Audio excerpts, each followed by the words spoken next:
Hey guys, welcome back. Today I'm going to be attempting to try the stocking cap method or the bald cap method with this 360 lace wig from RPGhair. So this is a 20-inch unit and it's 180% density, and it is in their Brazilian water wave texture. So it's very tightly curled.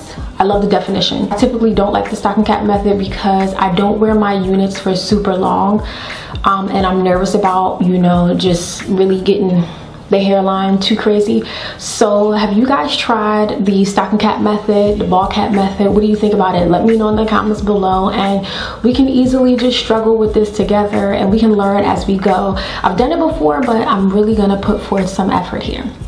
So be sure to check the description box for all of the specifications. Now for this stocking cap method, you guys can see that I've pulled that thick band closer to my eyebrows, and I do have a braided foundation so that this lays super flat. And I'm going in with the Got To Be Freeze spray, and this is really going to kind of harden the surface of the wig cap and allow it to adhere to the skin. Now you guys can see I'm focusing the spray above the hairline, not so much onto the hairline, even though it kind of looks like it. Just bear with me. And now I'm taking this spoolie and I'm just using it to kind of flatten out the hairline. So we want this area to be super flat, and this is a little trick that I kind of learned. And definitely focus on the sides because those are definitely the more complicated parts of this method. Now I went in with these huge scissors that I definitely don't recommend, and you guys can see as I'm pulling the wig cap tight, it definitely hardens. So give it about 15 to 20 minutes, maybe even 30 if you have the time. But once I switched scissors, these are like the best scissors to use. They're very small, so you can get in those nooks and crannies, and you get very close to the front edge and you can make a cleaner cut. So I definitely just kind of follow the hard edge of the wig cap where we applied the freeze spray, and you're just kind of following it. And it's okay if it's not straight across. That's actually better for a more natural look. And I wanted to show you guys around the ear. You don't want to cut too much because you don't want to risk cutting your hair. And I just kind of like, you know, use my finger to move my ear from under the cap so I don't cause any runs. Now I'm trying on the unit to check the placement of the hairline to make sure that the wig cap doesn't extend too far past the hairline of the wig itself. And once I feel comfortable, I'm going to go in again with my smaller scissors, and I'm going to trim the lace in a jagged line. So you want to be moving your scissors kind of back and forth, like left and right, so you're creating more jagged cut across the lace.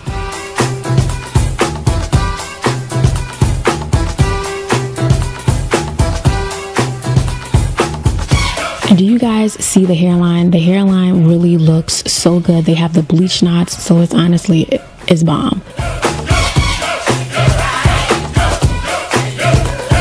But again, I'm just cutting the lace at the back, and here I'm applying the Got To Be Glam Force sculpting gel with a brush. I just like doing this. It's a lot better. So any of the edges that look like they're kind of peeling upward or that need to lay flat, definitely focus the gel on those areas. You guys can see the sides of my wig cap aren't laying as flat, but I'm going to be placing a good amount of gel in that area so it lays flatter and it kind of like moistens the surface so I can mold it to how I'd like. I'm just working on my sides because they needed it.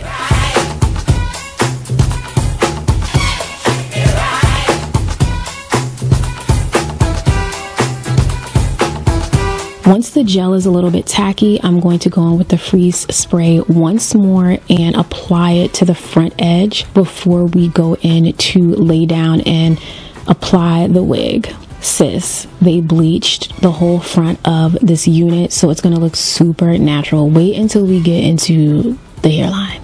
And I'm using a rat tail comb to kind of just lay the lace. I don't want the hair to get on this area, though some of it did.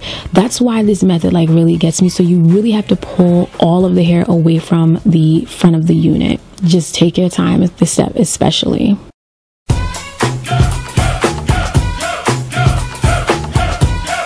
Now, what I'm going to do is wrap and set this during the entire styling process to make sure that it you know, adheres properly, and I don't have any issues of the cap like kind of flipping up or, you know, not laying down. So here I'm applying my Giovanni Natural Mousse hairstyling foam. This is one of my faves.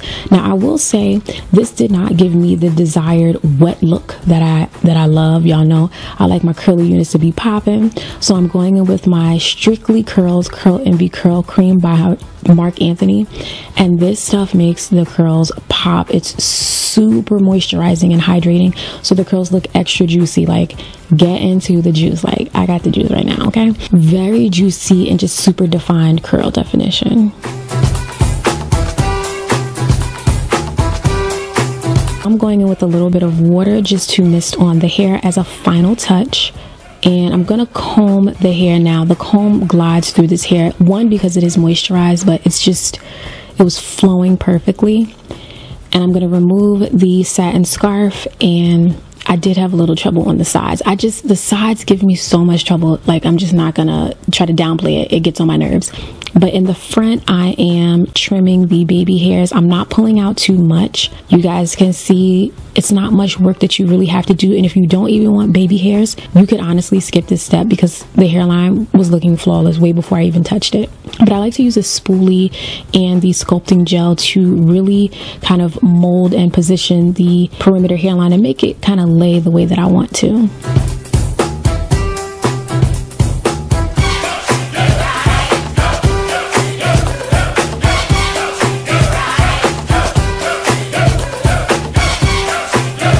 And then I'm just gonna go in and define a part. We're gonna work on that later, but I just wanted to get the position of it, you know, kind of where I needed to, so I can, you know, continue framing the baby hairs around the perimeter.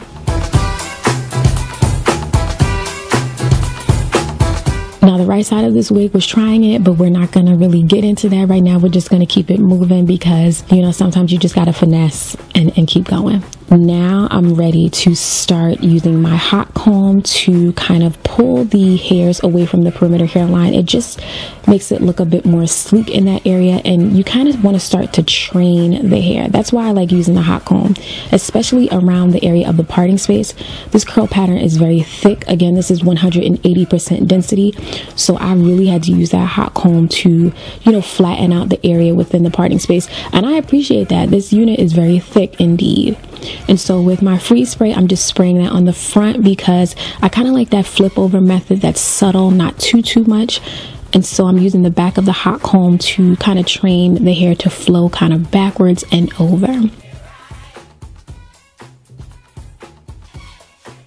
And you have to put eyeshadow in the parting space and the very front of the unit near the baby hairs, and it just makes it look so much more natural, and it kind of softens the shine from the gel that we used. Be sure to check out RPGhair.com, and you can definitely get this unit among many others. Thank you so much for, you know, sticking with me and watching me struggle through this, honestly.